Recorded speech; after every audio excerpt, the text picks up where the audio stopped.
Let me just share things here. All right, I think you guys should be able to see my screen. So let's get into it. We'll talk about unmanaged cloud today and shadow IT reduction with Cortex Xpanse and Prisma Cloud. So before we get into it, we'll kind of lay down the foundation here, which is some trends in cloud security and some trends in attack surface management. So starting with cloud security, really we see that applications today in general are being deployed in hybrid and multi-cloud environments for the majority of enterprise organizations. So cloud migration is accelerating. Obviously, cloud migration has been a trend for many years now at this point.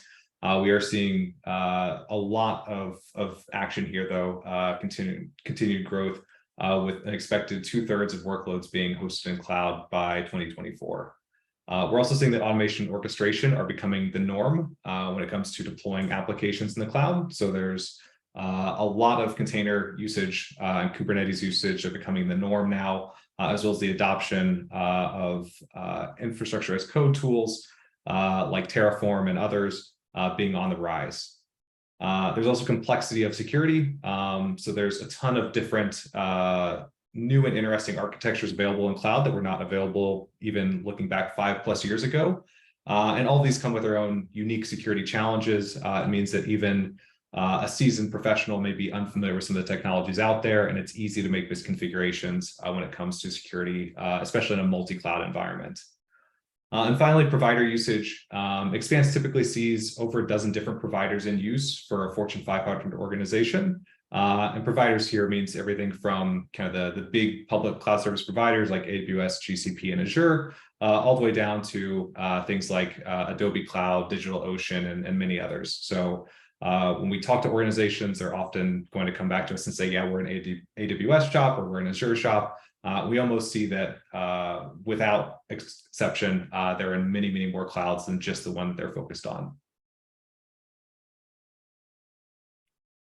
So looking at some trends in ASM, essentially we're seeing that your cloud attack surface is now becoming easier and easier for attackers to identify and execute risks. So large organizations are incredibly dynamic when it comes to the cloud. We see organizations have a new serious exposure every 12 hours. So this could be a new insecure Apache server coming online, a new exposed SSH server, things that attackers will look for opportunistically to try to point automation at and brute force or otherwise try to exploit. And again, we're seeing attackers being highly opportunistic. If you look at some data that's publicly available, you can see that the number of malicious IPs that are scanning the entire internet every single day for RDP or SSH or Telnet or any other number of services associated with recent vulnerabilities is skyrocketing, like hundreds to thousands of IP addresses scanning the internet on a daily basis, just looking for things exposed to try to poke. We see them doing this incredibly rapidly. So as defenders, you have to be really proactive because attackers start scanning for new critical vulnerabilities just minutes after CVEs are announced. So you've got to stay on top of your game here. And then the big risk that we see is that most organizations don't actually know the full extent of their attack surface.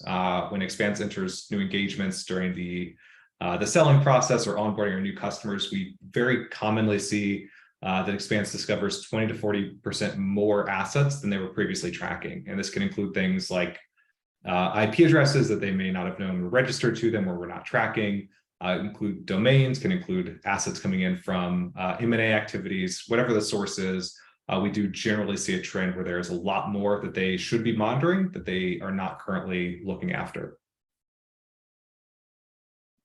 We also see that cloud is becoming the place to go and find risks. So we've, over the years, seen a shift from a lot of the critical exposures happening on premises to happening in the cloud. And just between 2021 and 2022, we saw that number of high criticality risks in cloud jump from around 80% of the total risks that we observed across all customers and across the global internet to over 90%, which is just a crazy leap for 1 year of time.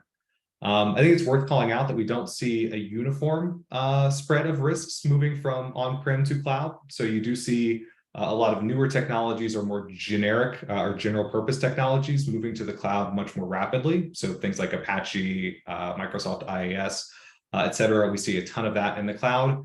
And then for some older types of technologies, over here we've got in the bottom right there, insecure Microsoft Exchange servers. These would be older versions of Microsoft Exchange. Surprisingly, people are not moving old versions of Exchange to the cloud and not updating them in the process. You also don't see many legacy technologies such as Telnet popping up in the cloud just because there are typically better alternatives when you're spinning up new systems. So looking at kind of the convergence of these two trends, so an increasing move to hybrid and multi-cloud, as well as just the number of things being exposed in the cloud having inherent risks that come along with them. I think there's some operating conditions worth calling out that are really contributing to the number of cloud misconfigurations that we see across the internet. The first is that there's a lot of new innovative technologies. If you've worked closely with engineers love shiny things, and there's no shortage of shiny objects in the cloud, from infrastructure as code to serverless, to a whole host of different specialized services around machine learning, around IoT, and more available in the cloud. And many organizations see that. There's a ton of efficiency gains to be picked up from moving to some of those technologies, efficiency and cost benefits.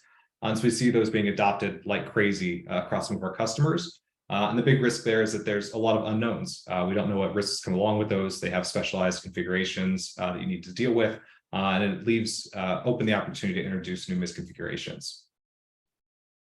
We also see a lower barrier to entry in the cloud. If you look back 10, 15 years, if you wanted to deploy something, it was typically you had to go through operations to do that. You had to get this deployed in your data center. You had to get a VM or a server provisioned, stand up your application there. It was a whole process. Today, almost anyone in an organization can get access to cloud. It's going to vary depending on what your organization does. But like me as a product manager at Palo Alto, I could go spin up something in the cloud if I needed to. And in many organizations, there's not going to be a whole lot of oversight over processes like that, which means that people who are not security professionals have access to expose your organization. Next, and this one kind of goes along with the last one, there's a lot of blurred ownership when it comes to cloud. So in that old sequential model, generally development knew what the applications did and they handed them to IT who knew where they were running. And if you had a risk, you knew kind of that chain of ownership to go back to. Today, it's not really the case. You have a lot of shifting left. You've got a lot of developer-owned applications, and they're deploying those and owning those all the way through cloud deployment. Sometimes we hear this called code to cloud. We also still have all those legacy applications. We've got hybrid environments. You've got different teams within an organization using different clouds. Having all those under one umbrella and being able to identify who the owner is extremely complicated these days, which only adds to difficulty in tracking down owners for remediation purposes. And then finally, we have shadow IT. So the internet, if you look at it in aggregate, it is just a wasteland of forgotten IT. From old marketing assets to M&A infrastructure that was never torn down or assimilated. There's just a ton of things that we see that haven't been touched in years. Like the number of applications I've seen that have not gotten updated in over a decade is a little startling. And it's not really changing that much. And on top of this, we also see a shift in that cloud deployment strategy to go towards major cloud service providers predominantly these days. Most organizations that you see, if they're deploying new applications to the cloud, they're going to Google, they're going to Amazon, they're going to Microsoft. They're not as often going to some of the more legacy deployment models, which means that you oftentimes have assets that are just abandoned there. They're left up running. There's no one looking at them, no one making sure they're configured correctly. They could just be sitting there compromised without anyone there to notice. All these different operating conditions lead to cloud misconfigurations where we see deployed insecure software. So just things get old, CVEs are discovered, they become exploitable. There's no one there observing them. We see unsafe configurations. So in many cloud service providers, this can happen. A lot of the things you get out of the box are not configured securely by default, or it becomes really easy to deploy things for convenience purposes that are not safe. We see forgotten assets, we see miscontrols and more.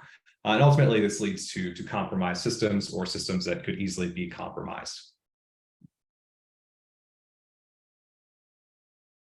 So what are the challenges at every stage in cloud security? So when we look at some of the best practices for cloud security excellence, you need to start with that deep cloud visibility. You need to know what's out there in order to protect it. And doing so without this will lead you to a fragmented solution where you've got really good security in some areas and are totally blind in other areas. So that piece is crucial. Next, set up security guardrails. So you want to make sure that you have the right policies in place, you've got the right best practices, you understand what good security looks like, to make sure that it becomes the default to set things up in a safe and secure way. Next, we have adopting standards, so aligning with various different cloud service provider standards or industry group standards when it comes to security will ensure that those safeguards are keeping you well aligned, and as you continue to grow, you're growing in a safe, secure, maintainable way. You don't want to have some really heavy-handed practices that you've thought up yourself that don't end up growing with your business. Then we see hiring and training security engineers who code. This one obviously starts to get a little bit challenging, but having specialized engineers on the cloud side who are able to ensure that things are being done correctly, they know what good looks like, they're able to contribute those best practices back to the organization and make sure that you're deploying things, developing things in a safe way, and have security checks all the way up the stack is very important.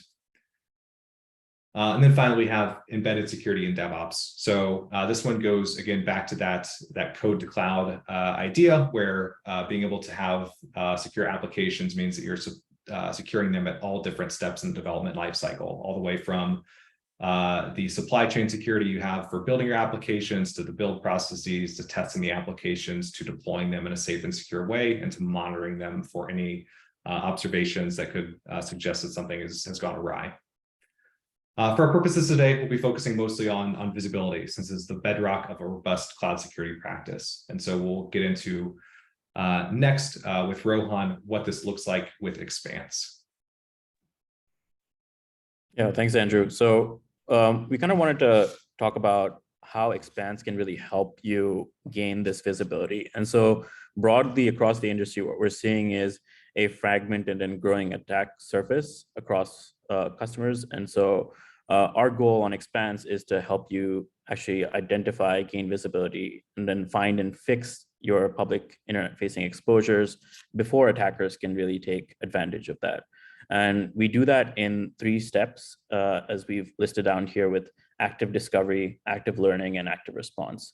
And with active discovery, really, this is about continuously discovering and monitoring the global internet. Expanse has really gained reputation for doing this for many years, where we're scanning thousands of ports and identifying all the different types of risky services across different types of technologies across the global internet. And we do this on a daily basis, and it allows us to be the source of truth for you and continuously keep your asset inventory up to date.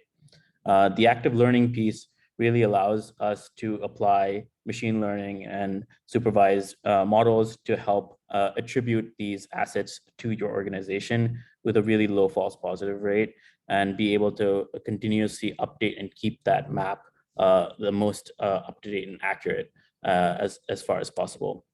And finally, on the active response piece, we again use AI and machine learning to help to identify things like ownership for your different services, as well as automated playbooks that allow you to take remediated action on those different types of alerts that we are able to raise. So all in all, this is a kind of loop that kind of gets better. And with the amount of data that we see from both from the outside in view, we think that it can be really valuable in helping you identify some of your cloud risks. Next slide, Andrew. So when it comes to cloud, essentially what we're saying in summary is that Expanse can help you create that single source of truth for all your various cloud assets and services. And so first, on the left side, you can see that what we do is we integrate with Prisma Cloud. We have our Prisma Cloud integration within Expanse that allows you to bring in all your assets from Prisma Cloud CSPM we ingest over 45 different types of cloud resource types, and it can be anything from S3 to EC2 to MySQL, load balancers, and more. And we do this across your big 5 cloud providers. We then take the known information about these assets from the public IP, domain, and certificate information, as well as any other metadata, to do an outside-in view of these different types of risks running on these different resource types. We're able to find over 650 types of different attack surface risks, and we're constantly improving this from our research team. We then are able to join these two together to tell you what you know and is managed within your cloud inventory versus what is external and unmanaged. Beyond the the 5 public cloud providers that we've listed here, we also identify a number of assets and services running across all your other types of cloud providers, everything from Akamai to Salesforce to Adobe Cloud and DigitalOcean, and really provide you a view of what else is out there in terms of your cloud sprawl, as well as your other shadow IT across all your cloud assets. Next slide. And so there's really 2 key use cases here that we're trying to highlight. The first is, of course, we're trying to help consolidate both your managed and unmanaged cloud assets together in one single source of truth. And first of all, identify key risks that are running on your public cloud assets. And the second is being able to identify other things that are part of that unmanaged cloud that you really want to try and bring in at some point into your management once you've dealt with the most important risks. And so this is kind of giving you a glimpse of what the dashboard in Expanse would look like, where you're able to identify, here's all your services that are running across these 5 cloud providers, from AWS to GCP, Azure, Oracle, and Alibaba, to here's all of the other information that we know about other assets and services running on other clouds that you might want to take action on at some point and bring them as you consolidate your different cloud vendors. With that, I'll kind of hand it off back to Andrew to talk about strategies that you can actually use to bring those into management and take action on those assets. Thanks, Rohan. And I'll just double down on a couple of points that you made there. The first one, I think for the general purpose of Expanse, is to find and fix all these types of exposures before attackers see them. Again, attackers aren't necessarily looking just for your organization. They don't have to go looking for that needle in a haystack. They just look out their window every morning and say, what doors look like they're unlocked today, and then try to get into those openings. And so being able to respond proactively and very rapidly to the different types of exposures on your attack surface as they appear. So as developers go and create EC2 instances and open up SSH for their convenience, attackers will see those things almost immediately and start poking at them. We want to make sure that we're able to give that visibility really quickly. And so this first use case is, again, making sure that for those things that are on fire or likely to catch fire soon, they're able to protect those. And that's what we typically see as the primary use case of the integration. It is to gain that additional visibility into the unattributable assets, into the things that look like just a developer doing something dumb on AWS, but don't look like your organization, to make sure that we can protect against those sorts of things. And then secondarily, as you're going through, and what I'll talk to in just a second, is you've already purchased a lot of controls. Like, you're invested in these solutions from CSPMs to endpoint protection and otherwise. You've got this technology. It's only good if it's deployed out broadly. And so one of the things that we're able to do from that outside perspective is just to make sure that that all the things that could be under control are getting the correct controls applied, so that you do have that protection that you're expecting to have.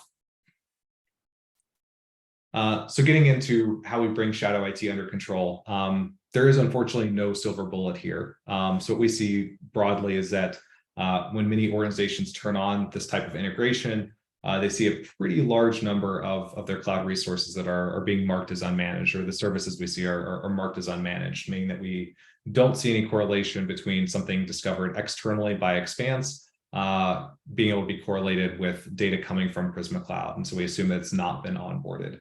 And one of the things that they want to do is they want to bring those things under management. And the two general paths that we see to do this are pattern matching. And in this case, we'll look at a really high level. We'll go to Expanse. You can really easily across the Expander product view things that are coming from Prisma Cloud and things that we've designated as managed or unmanaged.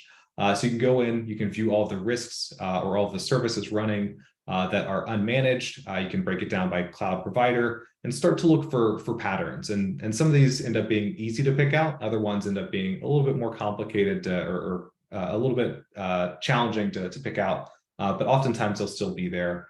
One anecdote we have is we had a large financial institution who onboarded this integration, and they noticed something like 70% of their unmanaged services were all coming from a single East Asian country with a large AWS region located in it. All these assets were coming from AWS, and they were able to find out that they had actually not onboarded all the different cloud accounts they had from that country into their Prisma Cloud. So they had a whole country essentially that was not being protected, and it ended up being something that was really easy for them to pick out of the data because it just stuck out like a sore thumb. Just kept seeing the same country and over again. It's not always that easy, but we think that is a general approach that can work well. It's usually a good approach to start with, just because you can invest a little time looking at those high-level trends and start to get an understanding of whether there's anything that sticks out that you could go after. And second, we have going after the highest risks first. And this one actually will play nicely with we saw as the first use case in the last slide. So as you're going through looking at the managed assets that have risks on them, the other way to go about doing it is looking at the unmanaged assets that have really high criticality risks on them. So where do you see RDP being exposed? Where do you see insecure exchange being exposed? And in the process of going through that investigation, you typically necessarily will need to find some kind of a service owner. And we've got automation for that, as Rohan mentioned earlier, with that new active response module. A big focus of that is identifying owners. But in the course of investigating those unmanaged cloud risks, you're very likely to uncover at least who the owner is, if not what the cloud account is, so that it could be conveniently added to Prisma Cloud at that time. In cases where you don't have that information, some of the fields that Expanse is able to discover that we think are helpful for identifying the owner could be things like domain information, so domain names, who is details. Sometimes those will map back to specific subsidiaries or product lines or business units within your organization. Looking at certificate details, such as the name and subject details, can often help identify or pinpoint someone, especially in instances where you have like a self-signed certificate. Many cases for convenience, we see things like RDP exposed with a self-signed certificate. And so it becomes pretty easy because oftentimes that self-signed certificate is signed by whoever's workstation it is. Looking at the types of risks can be valuable as well. So if you have a team that specifically owns email in your organization, they would be one of the first people I'd go talk to about an insecure exchange server that I found. And there's other use cases like that we've seen from database servers to more specialized types of applications that we're able to detect there. And then finally, the geographic location of the incident. For many organizations, they are globally distributed, or they're at least remote across multiple different regions. And it can be easy to identify a particular region, understand who operates in that region, and make the inference there. These are all necessary, of course, because from the external perspective, none of the details about a cloud account are ever publicly exposed. So you never see, along with an IP address when you go to an SSH server, it saying, oh, by the way, this is my cloud account ID. So we need to identify all these things using the information we have at hand. Obviously, integrations make this easier. Understanding of the organization makes this easier. But again, there is no silver bullet here. But these are methods that we've seen work time and time again with a little effort from some more customers today. And with that, we can turn over to some questions. I think this gets us through the topics that Rohan and I were looking to cover. So thank you guys for your time today.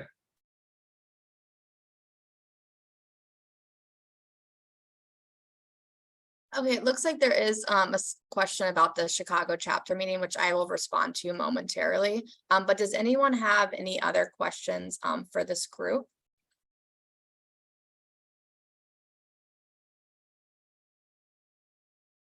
Okay.